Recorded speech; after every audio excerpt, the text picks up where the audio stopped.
बिस्मिल्लाहिर्रहमानिर्रहीम। मैं हूं डॉक्टर मोहसिन और ये है माय हेल्थ क्लिनिक। अच्छा, इस वीडियो के अंदर हम बात करेंगे जो कि आजकल बहुत ही लोगों में तेज़ी से फैलता चला जा रहा है, वो है पिंक आई या कंजक्टिवाइटिस या शोब चशम का मर्ज़, जो कि बहुत सारे लोग उसके लिए बहुत सारे देसी टोटके जो हैं वो आजमा रहे हैं। तो इस वीडियो के अंदर बताएंगे कि वो होता क्यों है, वो फैलता कैसे है और फिर उसको कैसे रोकथाम की जा सकती है और उसका इलाज क्या होता है, और उसके बाद अगर वो बिगड़ जाए तो फिर क्या करते हैं। तो सबसे पहले तो ये है कि ये आशोब चशम यानी कि कंजक्टिवाइटिस एक लेयर होती है जिसे कंजक्टिवा कहते हैं, जो हमारी आँख है इसकी सफ़ेदी वाला हिस्सा जो होता है इसके ऊपर जो है उसको एक लेयर होती है, उसको कंजक्टिवा कहते हैं। तो ये कंजक्टिवा जब इसके अंदर सोजिश होती है या वो ड्राइनेस होती है, वो तेज़ हवा की वजह से भी हो सकती है, वो एसी की हवा ड्राई एयर की वजह से भी हो सकती है, तो उसको कंजक्टिवाइटिस कहते हैं। लेकिन आम तौर पर जैसे ही मौसम की तब्दीली होती है, तो सर्दी का मौसम स्टार्ट होता है, तो उसके साथ बहुत सारे वायरल इन्फेक्शंस आते हैं। तो ये उन इन्फेक्शन में से एक होता है और ये फैलता चला जाता है। तो इसको जो आजकल आया हुआ है ये वायरल कंजक्टिवाइटिस है। और बहुत से लोगों के अंदर ये मिथ है कि जी मैंने फलां आदमी की आंख सूजी हुई थी या सुर्ख थी और मैंने उसको देखा तो मुझे भी हो गया। एक्चुअल में उसको देखने से नहीं हुआ, उसके ड्रॉपलेट्स या आपने जो सलाम लिया है या उसने अपनी आई रब की हुई थी या उसका पानी था और वो आपने सलाम लेने के बाद आपने भी आंखों को रब किया या कहीं टच कर दिया, तो आहिस्ता आहिस्ता वो आपको भी लगना शुरू हो गया। तो इस तरह से ये फैलता है, यानी कि आप इवन रुमाल है, कपड़े हैं, पास बैठे हुए हैं, चीज़ें शेयर कर रहे हैं, पेन है, मोबाइल है, ये सारी चीज़ें ये ख़ास तौर पे आजकल इस्तेमाल होती हैं। जैसे घर के अंदर अगर किसी को है, वो फ़ोन पे उसको कोई भी जिसकी आँख ख़राब है उसको फ़ोन पे बात करेंगे कि जी इयादत कर लें। अच्छा, वो किसी का फ़ोन यूज़ करेगा, वही हाथ वही उँगलियाँ जो हैं वो साथ आँख पे लग रही है, वही मोबाइल पे लगी हुई है, यूँ मोबाइल से आगे फिर फैलता चला जाता है।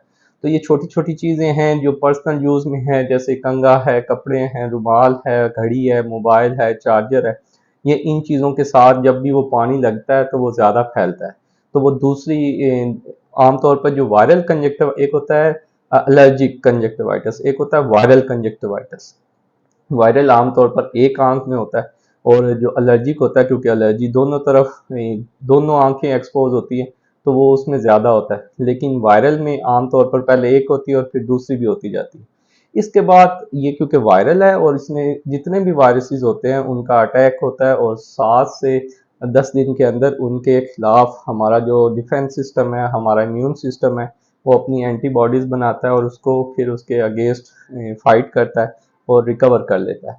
लेकिन इस 7 दिन के अंदर ज़ाहिर है वो वायरस जो है अपना अटैक पूरी तरह करता है। इस दौरान ज़्यादा कुछ दवाइयों का इस्तेमाल नहीं करना होता। अगर दर्द हो रहा है तो पेन किलर ले सकते हैं। अगर बहुत ज़्यादा अगर सोजिश है तो उसमें ड्राइनेस हो रही है तो ड्रॉप्स डाल सकते हैं। या फिर उसके अलावा आपने 7 दिन गुज़ारने होते हैं, वो रेस्ट करें और सबसे बेस्ट टाइम ये है कि आप आँखें बंद करके आँखों को आराम दें। अगर आप उसके साथ मोबाइल यूज़ करेंगे, टीवी का इस्तेमाल ज़्यादा करेंगे, लैपटॉप का इस्तेमाल ज़्यादा करेंगे, तो आँखें उतनी स्ट्रेस में होंगी, उतना ही पेनफुल होगा। तो कोशिश करें कि अगर आँखों या ये पिंक आई हैं, कंजक्टिवाइटिस है, तो फिर ख़ास तौर पे इस दौरान रेस्ट करें।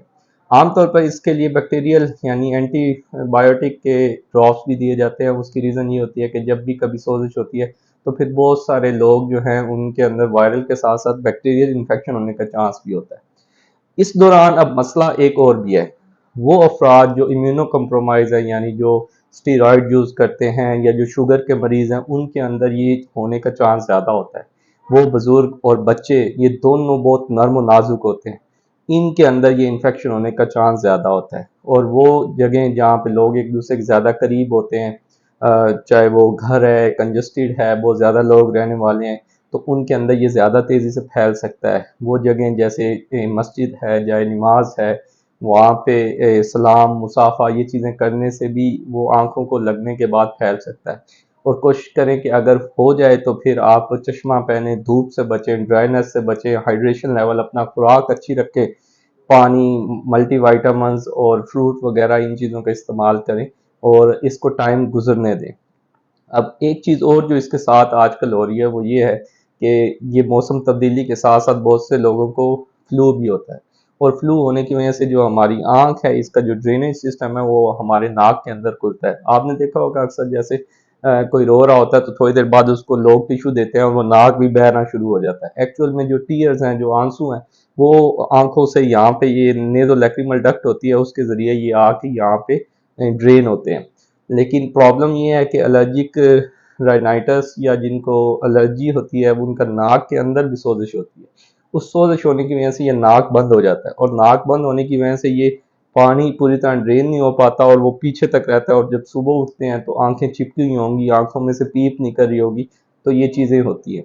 तो उस दौरान कोशिश करें कि नाक की सफाई भी रखें, नाक को अच्छा साफ रखें और उसमें आप एलर्जी से बचें, मास्क वगैरह पहने। और एक गलती हमारे यहाँ और भी होती है कि जब मौसम थोड़ा ठंडा होता है या धूप इस तरह तेज़ नहीं होती, तो हम कपड़े धोने के बाद बाहर इसी तरह से खुली हवा में डाल देते हैं। वो टाइम जब पोलन्स वगैरह ज़्यादा होते हैं या गर्दो गुबार उड़ी हुई होती है, वो उन कपड़ों के ऊपर गिरती रहती है या उन जगहों पे जहाँ छींक या ड्रॉपलेट्स वगैरह इस तरह के अगर कोई इन्फेक्शंस वाला टाइम है, तो उसके अंदर भी और पोलन्स भी कपड़ों के ऊपर, ख़ास तौर पे बच्चों के अंदर ये मसाइल ज़्यादा होते हैं। तो ज़्यादा देर उनको ऊपर नहीं लटकाना होता। जब वो ज़्यादा देर बाहर एक्सपोज़ रहते हैं, तो उन कपड़ों के ऊपर धोने के बाद क्योंकि गीले होते हैं, तो पोलन्स, डस्ट, वायरल जितने ड्रॉपलेट्स, पार्टिकल्स होते हैं, वो ज़्यादा एक्सपोज़ होते हैं। तो उनकी वजह से जब वो बच्चा पहनता है तो उसके जिस्म पे दाग धब्बे, एक एलर्जिक रिएक्शन सा आना शुरू हो जाता है। तो कोशिश करें कि ज़्यादा देर उसको अगर ड्रायर है तो उसके अंदर कर लें, नहीं तो घर के अंदर निचोड़ के और थोड़ी देर के लिए आप लटकाएं, खुश्क होने के बाद उसको फ़ौरन उतार भी लें।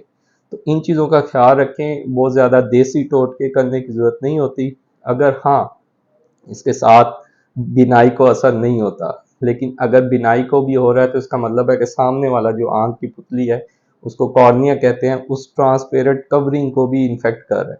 अगर वो होना शुरू हो जाता है तो फिर ये ज़रा पेनफुल भी होता है और बहुत ज़्यादा वाटरी आइज़ होती हैं और इसके साथ वीएन के अंदर भी, नज़र के अंदर भी तब्दीली आती है। तो अगर ये चीज़ें हों तो ज़रूर डॉक्टर से रब्ता करें, इस दौरान एहतियाती तदाबीर पे अमल करें, दूसरों को भी बचाएं और ख़ास तौर पर मोबाइल, चार्जर, पेन, घड़ी, गिलास, ये वो चीज़ें जो हमारी पर्सनल यूज़ की हैं, उनको अलहदा रखें और ज़्यादा एक दूसरे के साथ शेयर ना करें। इसके साथ डॉक्टर मोहसिन को दीजिए इजाज़त। अल्लाह हाफिज़।